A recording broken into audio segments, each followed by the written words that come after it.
What's up, y'all? It's TJ with Fake It or Make It. I'm out here in the shop today recording vlog number 4 in the Learning to Checker Gunstock series. This is just a video series cataloging my journey as I go through and teach myself how to do gunstock checkering.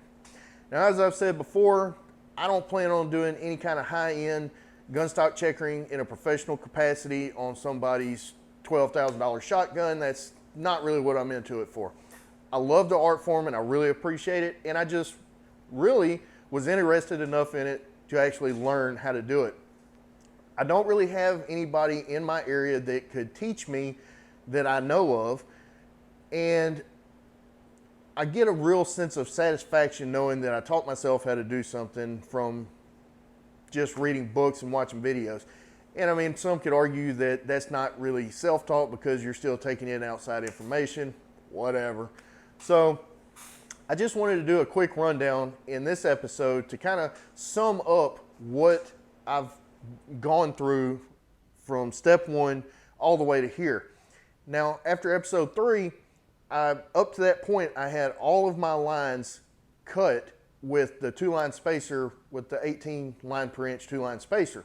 I had them going both directions, and I had formed the shapes of my diamonds in my big pattern. I thought about going in and recording the step that I took next, which was taking my 90-degree carbide pull cutter and recording that, but it was just going to look like the rest of it. I mean, just time lapse of me going through and cutting each line. So I went ahead and I cut all my lines to depth, or pretty much 90% to depth on my pattern, and I ran into a few things, and we're going to get into that here in just a second.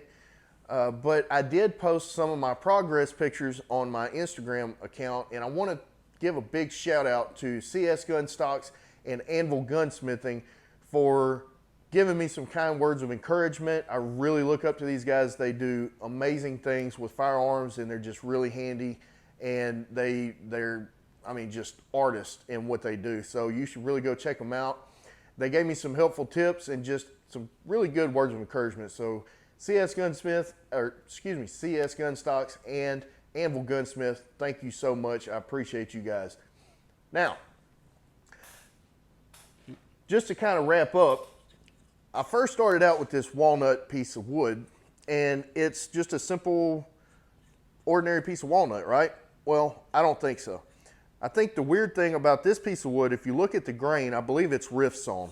And if you look up the term rift sawn, you'll see what I'm talking about. The grain of the tree is going like this, and it's got some really open areas of grain and some kind of weird looking stuff going on.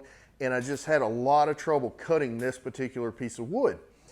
I tried cutting a few times on it. I'd plane it off, get to some fresh wood, and I just really couldn't get it to cut right. So I decided I would try a different piece of wood and a different species altogether, and that's when I found a couple of pieces of hard maple. I put 3 coats of True Oil on these 2 pieces of hard maple, and they're just really dense pieces of wood and straight grain. There's nothing extraordinary about them. They're just straight grain, plain grain, blonde maple. I mean, it doesn't get any more simple than that. So after putting the 3 coats of True Oil on there, I laid out my design here.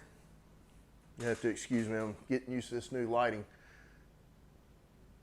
But you can see the diamond. We're going to get into all this a little closer here in a minute.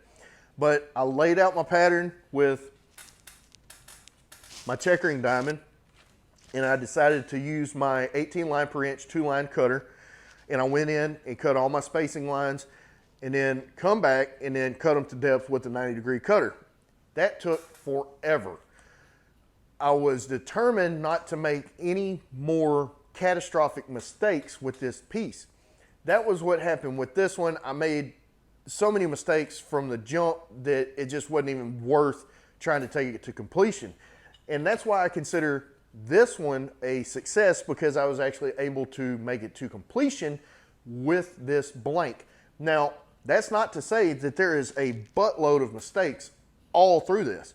But what is really exciting for me is there is a lot of victories in this too.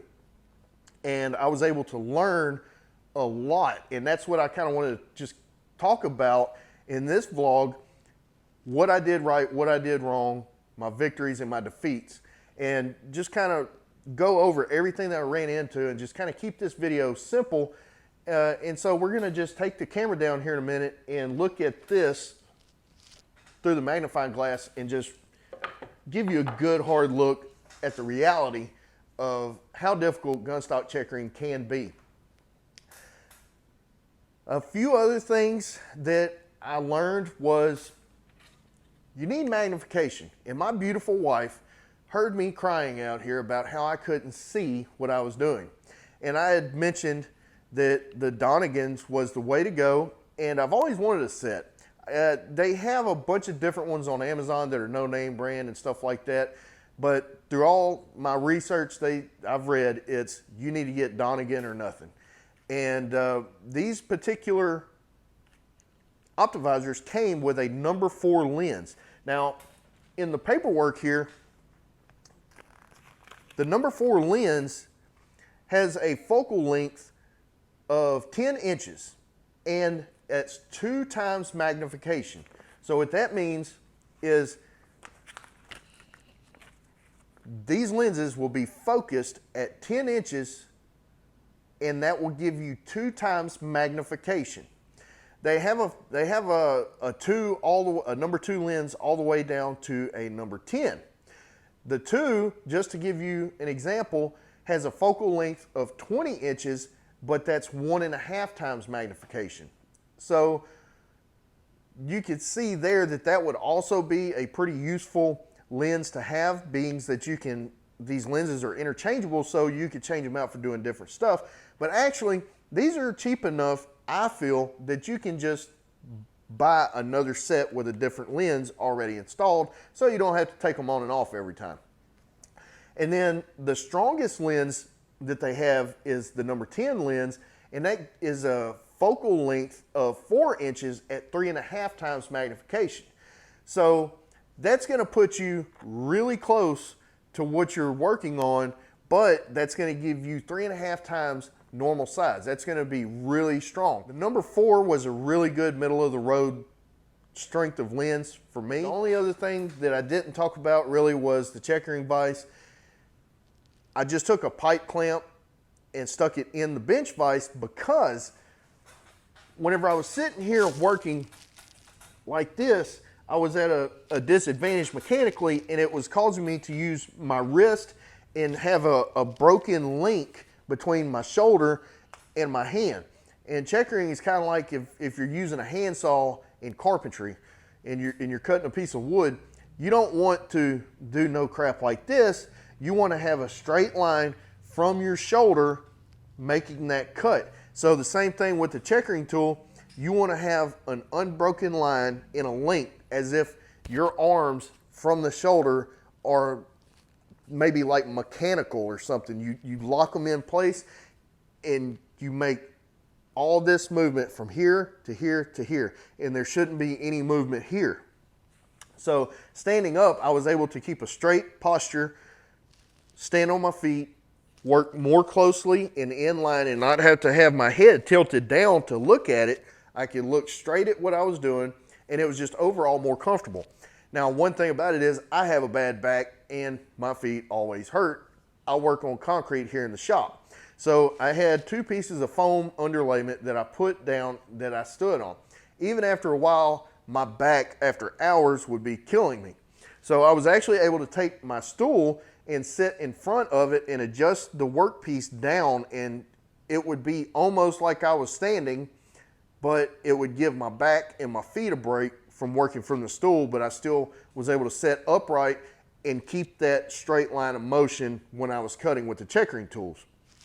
All right, so what we're gonna do next is I'm gonna move the camera over here to this little hobby vise, and I'm gonna put the piece in there, and I'm just gonna try and set the camera up in such a way that we can talk about all the good things and all the bad things that are wrong that, on this piece of maple. because there is some good stuff, but there is plenty of bad stuff to talk about. But I feel like going forward, my next one will be way better. And another thing that I learned from Anvil Gunsmith was work on smaller designs instead of doing like a whole 3 to 1 diamond. Do only about 10 lines at a time, 10 lines wide. And that way it just gives you good practice to stay straight, but also you're not working on this huge design that takes forever, and it gives you the capacity to make more mistakes. Basically, whenever you practice smaller, it gives you a better chance of victory to boost your confidence, and you're not taking up a whole work piece. So there was some really good comments and encouragement that I will be taking as I go forward with this process. So let's go down, take a look at this, and talk about what we got going on this piece of hard maple. All right, so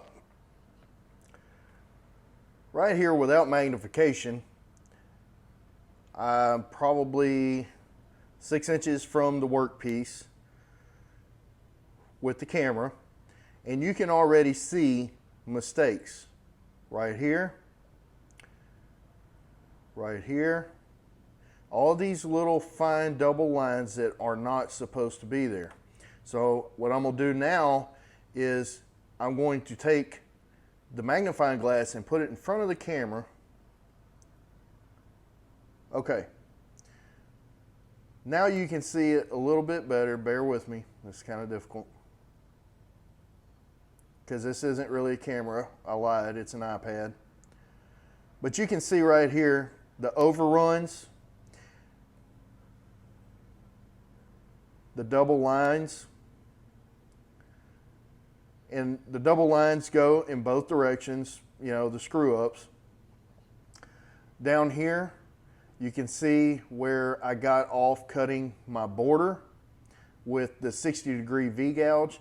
And so another thing that I learned was that I do need to get a 60-degree cutter to cut my lines first before I go in with the 90-degree cutter. So I would basically use my 2 or 3 line spacer, cut and lay out all my lines, preferably without mistakes, and then come back with the 60-degree cutter and cut these lines again, each line individually with the 60-degree cutter, and cut them a little on the deeper side, and then come back with the 90-degree cutter and point them up. And point them up means that the deeper you go with each cut, the more pointed each one of these little diamonds are going to be at this apex right here. Because before you start cutting, it just has lines cut in the wood, but it's still, each one of those little diamond shapes has a flat top on it. And so the deeper you go down, the more pointed these little pyramids are going to be. And that was one thing that was kind of hard to see,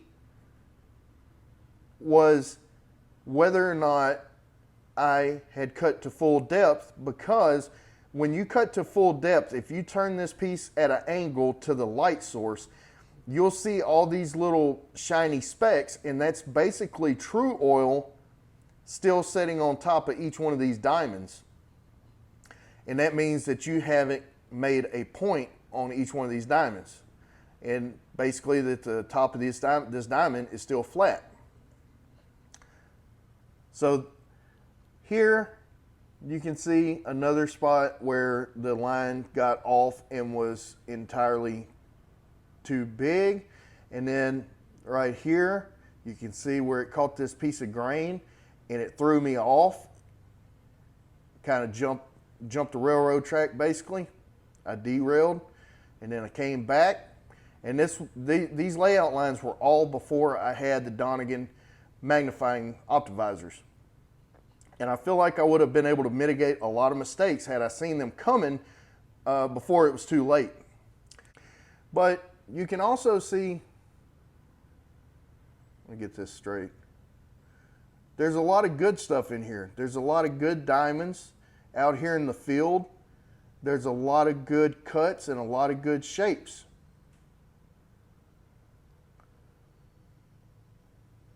But once I realized that I wasn't going to be able to make the borders and the outside of the diamond as good as I wanted, I didn't worry about cutting these outside lines to depth. I just focused on cutting here in the middle where it was still salvageable and still would turn out good, so that I could at least have one victory out of it. And if we move on up, you can see this nasty looking gouge right here where I got too aggressive with my cutter, my 90-degree cutter. And then right here, you see this wide strip going up and down at this diagonal. And I believe if you measure this, it's probably supposed to have another line in here. So basically I skipped a line when I was laying it out. And any flaws that you have in your piece of wood, say whenever you're planing it down and sanding it and making it flat, if there was like some hammer marks on, let's see, I don't know if they'll be able to show up, but there were some hammer marks that I had to go back and plane down even more, because the inconsistency in the surface would reflect in the diamond pattern. You could actually still see the shallow indentations of these hammer marks. So I had to go back and make sure I planed the rest of that out, because it wasn't taking the diamonds correctly. You could still see it. So that's another thing to keep in mind. But overall, aside from all of the obvious, I feel like here out in the field, there's some good stuff going on, and I really need to order the 60-degree cutter and cut these lines. After I cut the spacer lines, go in with the 60-degree cutter, and then come back with the 90-degree cutter and point them up. So there you have it, my first somewhat successful attempt at gunstock checkering. Like I said, there's some good, there's some bad, and there's some ugly in this.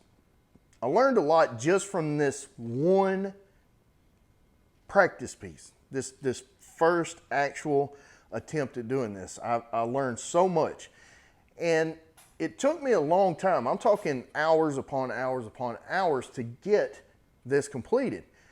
But that's usually how it is. Your learning curve is so steep that whenever you're trying to teach yourself how to do something, you got to take every opportunity you can to learn from each individual tiny little mistake. Whenever I do my next one, I feel like it's going to be even better than this one, and so forth and so on.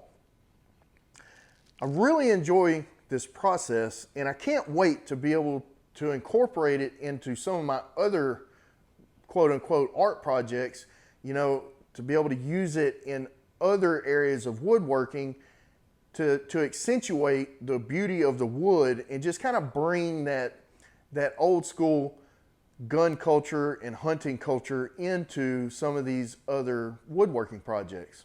What do y'all think about this vlog series? What do y'all think about this style of video? Do you like it? Do you not like it? Is it too boring? You know, I really want to know what you think about it, and if vlogging is even something I should continue to do. I do enjoy the vlogs because it gives me a chance just to kind of expound and release all these thoughts that I have in my head. It's kind of a therapy session almost. So let me know what you think about these videos down in the comments section. And if you have any tips, tricks, advice, experiences with gunstock checkering, please leave them down in the comments section. I'd love to hear about it. I'll take any and all information that y'all give me, because, you know, I need all the help I can get. So as always, y'all stay safe and make sure y'all come back now.